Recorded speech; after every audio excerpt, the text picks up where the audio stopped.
All right, good afternoon, everybody, and welcome back to Real Tech TV. Liam here, and today I wanted to make a video discussing Intel's newest HEDT line of processors, being Skylake X and Kabylake X, because there's a lot to talk about. There's a whole lot that's going on with this line. There's a lot of things that are different this time around, some good, some bad, I guess depending on your opinion. So I kind of wanted to break everything down. A lot of other folks, when they did their Skylake reviews initially, this was maybe a couple years ago now, they kind of went back and examined previous lineups of the mainstream series. So when they did Z170, they went back and looked at like Z97, Z87, even a little bit further back than that. So I'm going to start us off with a quick history lesson and just kind of go over some of the past architectures so we can see how this lineup stacks up to all the previous ones. So we're going to start off looking at, this is a Sandy Bridge E that I have up here. Yeah, so basically, when this lineup first came out, it was only 3 processors. There was a quad core and 2 6-cores. And the top end one was $1,000, which it was for quite some time, but we'll see fairly soon that changed quickly. All of these had the 40 lanes of PCI Express at the time. There's PCI Express 2.0.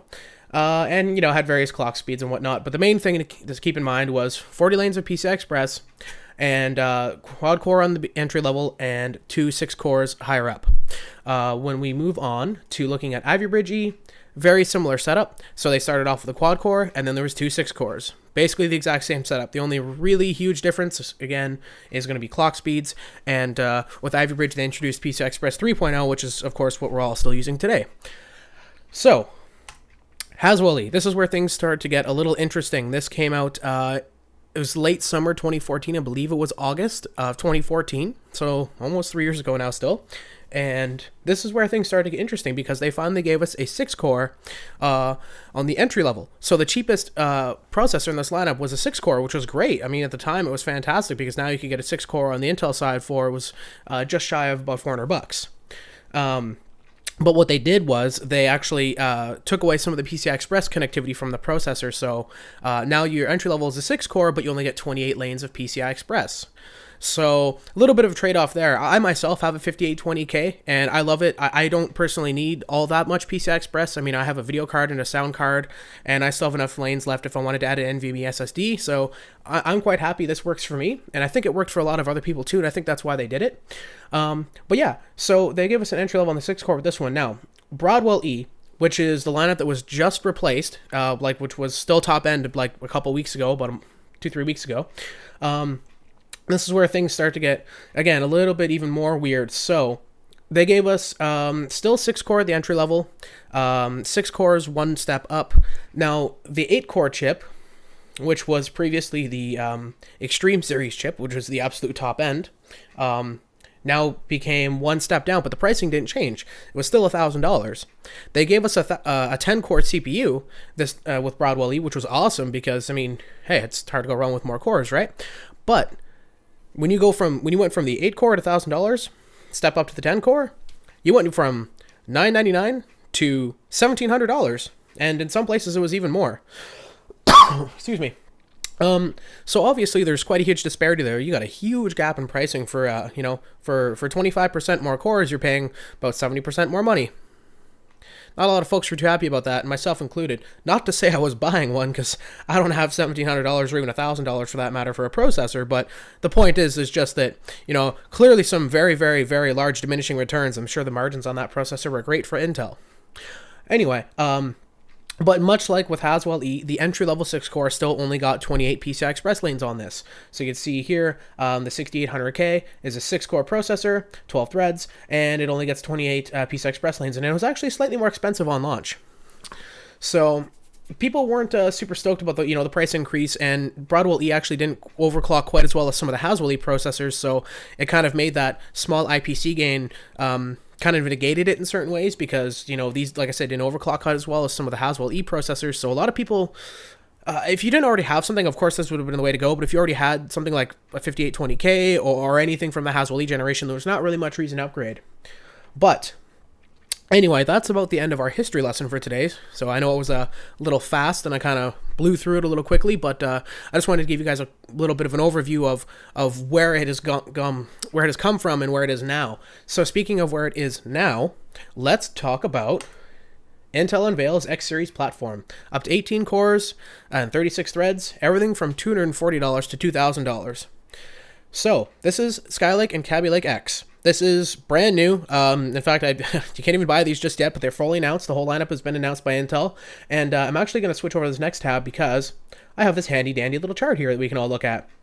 So this lineup is, in a lot of ways, really interesting and really cool, and there's a lot of higher core count processors, which is awesome, but in a lot of ways, it's very, very confusing and very weird. So basically, what Intel's done this time around is in some ways they've reverted, and in other ways they've gone above and beyond. So what I mean by that is, for Haswell-E and Broadwell-E, we got a 6-core on the entry level. They finally were like, hey, we're going to give you guys a 6-core to start off because, we realize that this is an enthusiast platform and that one of the reasons you would even buy this platform is because you're probably in need of more than 4 cores like they've always had on their mainstream platform. Well, this time around, they've actually given us everything from the quad-core i5, which is, in this case, the 7640X. It's basically the same thing as the 7600K.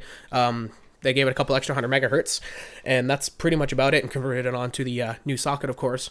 And then we go all the way up from there to the 18th core behemoth that is the 7980 Extreme Edition. So there's this huge, huge gap, right? Like, you've got 4 cores and 4 threads on the entry level, and then 18 cores and 36 threads on the high end, and then, of course, you've got everything in between. But it kind of makes you go, because, like I was saying before, like before with Haswell and Broadwell, you had 6 cores in the entry level proc for that platform. In this case, now you don't. You get a quad core and 4 thread. Now, there is still, of course, a 6 core 12 thread processor that they offer, which in this case is the 7800X. But it just seems like this lineup is really, really convoluted. And I'll explain why here. So, we don't have a whole lot of details for the 12, 14, 16, and 18 core processors. Yes, there are all of those SKUs. We have pricing for them. So basically, those start at $1,200 and go up to $2,000 on the high end, which marks a new high in terms of price for the consumer processors from Intel. I mean, everybody thought $1,700 was crazy. Well, they're stepping up their game again this year with $2,000. Now, granted, for that extra $300, at least they're giving you 8 more cores, which is a heck of a lot more. So, I mean, that's definitely something to be happy about. But $2,000 for a consumer processor is just, holy crap. I mean, you could go down to, like, literally, like, this $1,000 part, the 10 core, and, which is still a $1,000 processor, and build the rest of your system, and it would be half decent. Be a little skimping on the graphics, of course, but you could build the rest of a system, and it would be half decent for that. So, $2,000 for a processor is definitely very, very expensive. It marks a new high, but on the low end, right? This quad-core 4-thread and quad-core 8-thread are basically the same parts that we already have on Z270. They're a 7600K and a 7700K. They gave them a couple extra 100 megahertz, put them on the new socket, and here we have this platform. In the middle is where things do get good. This is where most of the good news is, if you ask me, because the 8-core, which used to be $1,000 a couple weeks ago, is now $600. And the 10-core part, which was $1,700 just a couple weeks ago, has been brought down to $1,000. So, I mean, it's still obviously very expensive, but at least they're somewhat trying to bring prices down a little bit. But the one thing that's still confusing for me is the 6-core part, 6-core 12-thread, the 7800X, actually has not changed. That is still a $390 MSRP part, which in my opinion is kind of a tough sell because of some of the stuff AMD has been doing with Ryzen in terms of their pricing and performance recently, but I'm going to get into that later. Now, the reason this lineup is especially confusing for people, I think, and also confusing for board vendors as well, is because if you look here in this chart, you can see the 7740X, the names are also very confusing this time around. Even I'm having a hard time with these names, and I'm usually pretty good with this stuff. But basically, these bottom 2 parts here only have 16 PCI Express 3.0 lanes. And they only operate with dual channel memory, which sounds a lot like, your standard Z270 setup. That's because it is. Because Intel didn't really change any of that. They didn't give it any more PCI Express connectivity, and they didn't give it any more memory bandwidth. It's basically, like I said, the same processors with a very, very slight frequency bump and, reconfigured to go into the new socket. Then, of course, you've got your 6-core, and now your 8-core as well. Both of those have 28 PCI Express lanes. When you step up from there, you're going to get 44. and we don't have confirmation on the full rest of the high-end lineup. On the 10 core, you get 44 lanes. Maybe we'll get more as we go higher up the chain. I somehow doubt that. I feel like the rest of them probably will end up with 44, but you never know. But this is what we know right now. The reason this is so confusing for board vendors is because now you have to design these boards, keeping in mind that you have parts with quad channel memory support in 44 PCI Express lanes, all the way down to stuff that only supports dual channel memory and only 16 lanes. So if you get, say, the 7740X or the 7640X, one of these entry level parts here, there's going to be a lot. I mean, even if you get the cheapest of X99 boards, there's going to be a lot of slots, ports, what have you. Maybe it's M.2 slots, maybe it's PCI Express slots, whatever the case may be. There's going to be a lot of stuff on that board you're just not going to be able to use. I mean, most notable, which would probably be memory slots. I mean, the vast majority of X99 boards are going to have room for 8 DIMMs because every single lineup on, on the Enthusiast platform has always had quad channel memory support. Well, these last two don't. So if you buy a board with 8 DIMMs, and you buy one of these, be prepared to only be able to use 4 DIMMs, much like you would on a standard board. So that's a little disappointing if you ask me. But yeah, so this lineup is very confusing. And like I said, the pricing is all over the place, going from $242 all the way up to $2,000. It's very strange because when the rumors were floating around a couple months ago, maybe about even a month ago or so, before this was all announced, all the rumors were pointing to a 12 core on the high end. That's what it was going to be this time. They're going to give us 2 more cores. We didn't know pricing at the time, but yeah, we were talking about how Intel's going to give us 2 more cores, and then all of a sudden, AMD announces Threadripper, which I've talked about with Josh on the podcast before. That's going to have 16 cores on the high end. It's going to be an absolute behemoth. And then out of nowhere, Intel kind of announces, whoa, actually, we're going to be having 18 cores on our platform. Thank you very much. Because, bigger number and more cores is always better, right? And I'm not complaining about that at all. I'll happily take all the cores that they're willing to give me. It's just I find it very funny, especially, when we look at this chart here. Like I said, we have almost no details for anything above the 10 core, and that's probably because if I had to speculate, Intel is waiting to see what the final specs for Threadripper are going to be before they announce their clock speeds and their PCI Express connectivity and all that kind of thing, because this really does seem like it's kind of a direct answer to that. I don't honestly think they were intending to release anything above a 12-core part. I think they kind of went, oh crap, we got to do something here. But yeah, so if you want to compare this to stuff that AMD is doing here, I mean, like I was saying before, this 7800X, this 6-core part, if you want to, that's a 6-core 12-thread chip. It's $389 plus the cost of an X99 motherboard, which of course, as we all know, is much more expensive than even the standard Z270 boards or the X370 or excuse me, guys, a bit of cough today, or the B350 boards on the AMD side. You're going to be paying quite a bit more for your motherboard and of course your CPU. And none of these come with coolers either. I mean, on the AMD side, you can get yourself a Ryzen 5 1600 for around $220-$230 US. It comes with a half decent cooler, so you don't have to buy that either. In fact, you can even overclock mildly with that cooler as well. So the cost to entry for that platform is a lot less. I was really surprised Intel didn't bring down the cost of the 6-core chip, because I still, if you want to look at the 8 and the 10 core, I mean, I could see maybe going in that direction, because maybe you want the higher IPC, and there is pretty high frequencies on those as well. Like those both turbo boost up to 4.5 gigs.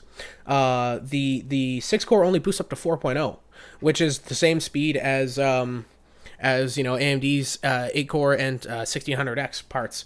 So you're not even necessarily getting a huge clock speed benefit there as well. So in my opinion, I still would say the better buy is going to be AMD's R5 lineup as far as bang for buck, because this just seems, the pricing still needs to come down on that in my opinion. But I mean, it's Intel. I don't think we're going to see that anytime soon. And same with this 8-core part here. It's still, their 8-core part is still $100 more than AMD's. Actually, more than $100 more than AMD's top end 8-core part, because AMD's recently lowered prices on Ryzen 7. They lowered prices on the 1800X, the 1700X, and the 1700. The 1700X saw the biggest cut, which was about $50. So that's down to about $450 now.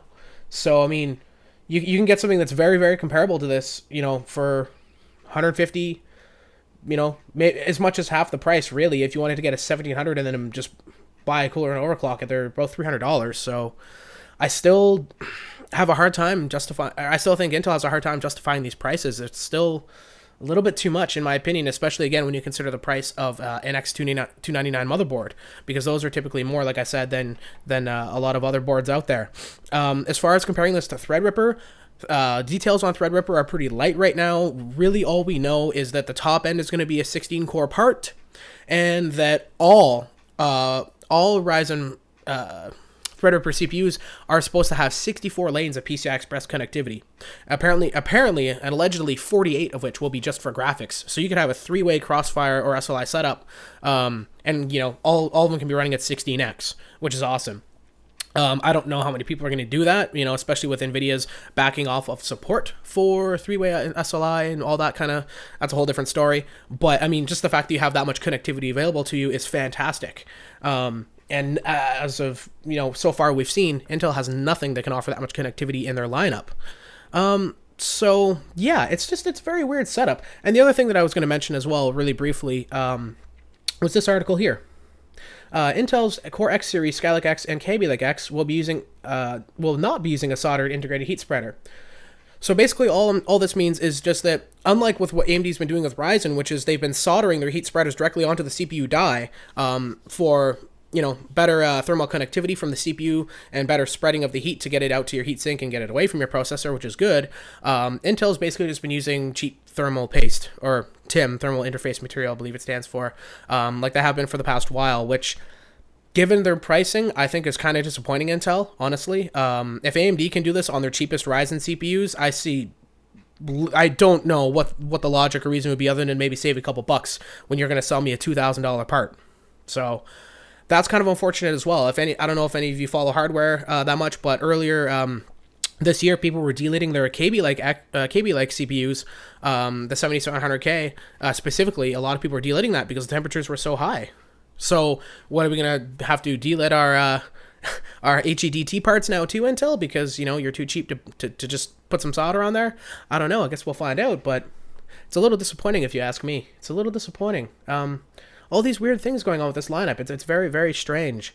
So what it's all boils down to is the big question is, what is the logic behind this lineup? What is Intel thinking? What's their whole idea with this? Because obviously this is very fragmented, and I feel like there's two very distinct different customer bases here. Obviously the last two parts down here, like I said, are direct, coming right from the mainstream lineup, and being basically put onto this new socket. So what's the whole point of this? Well, there was a rumor a little while ago that Intel was going to be stopping making socketed CPUs in some future. We didn't really know when. I don't know how true that is. I think Intel's going to be making socketed CPUs for quite some time. But I have my own theory, and I could be completely wrong. This is like getting into just my opinion now. I could be 100% wrong on this, but based on the fact that we have everything that is an unlocked overclockable CPU, with the exception of the i3 7350K, that's not here, obviously. But pretty much everything that Intel has that's an unlocked overclockable CPU is now been moved on to the X platform, or the HEDT platform. So what I'm wondering is, is Intel going to maybe end up doing something where they kind of maybe get rid of their Z series chipsets? Like when we move on to what would be Z370, are we going to maybe not see that chipset? Is Intel going to be like, okay, so you want to overclock? You're going to need to be on the high-end desktop platform. I don't know. I hope not, because I think that the Z series platform is very important. I think that it works for a lot of people. I don't think that would make any sense. But I have to question if they would do that, because, I mean, why else would they move a i5 quad-core 4-thread chip onto the high-end desktop platform when for the last 3-4 years, they've started off with 6 cores on the entry level. So they're almost regressing in that sense. It doesn't make any sense to me why they would do that unless, they want to have all of the overclocking and all the fun to be on the high-end desktop platform, and they want to kind of move away from giving people all of that kind of flexibility on the mainstream platform. So instead of seeing, maybe an 8700K and an 8600K, maybe we'll just get that 8700 and that 8600, and they'll be probably quad cores, maybe 6 cores, I don't know, but probably quad cores. And then, you won't be able to overclock unless you want to move over to the, high-end desktop platform where you can get the exact same CPUs with maybe a couple extra 100 megahertz, but now you can actually overclock them. I don't know. I don't know. It just seems really weird that they would do this, and it doesn't seem to make a whole lot of sense. But you know what? I know I've been going on for a while now, so tell you what, you guys let me know what you think. Is Intel going to restrict overclocking to the high-end enthusiast platform? And if they do, are they going to start making multiple boards or multiple chipsets for it? Because, you know, we're going to have these processors here with, well, I guess they wouldn't make multiple chipsets, but maybe multiple boards, because, I mean, here we have, you know, dual channel memory and 16 PCI Express based CPUs fitting in with, you know, the quad channel and 44 PCI Express based CPUs. It's a mess for board vendors right now, I can only imagine. But let me know what you guys think. Is that what Intel's going to do? Are they just going to just leave it and it's fine? I mean, I don't know. I'd love to hear what you guys think. Let me know down in the comments your opinion, and if I happen to miss anything, if there's some important detail you might think I might have skipped over that I should have talked about, definitely let me know about that as well. But yeah, until next time, I will see you guys on next Saturday when me and Josh get back to the Geeky Leaks podcast. And yeah, until then, like, share, subscribe. Yeah, I will see you guys in the next video.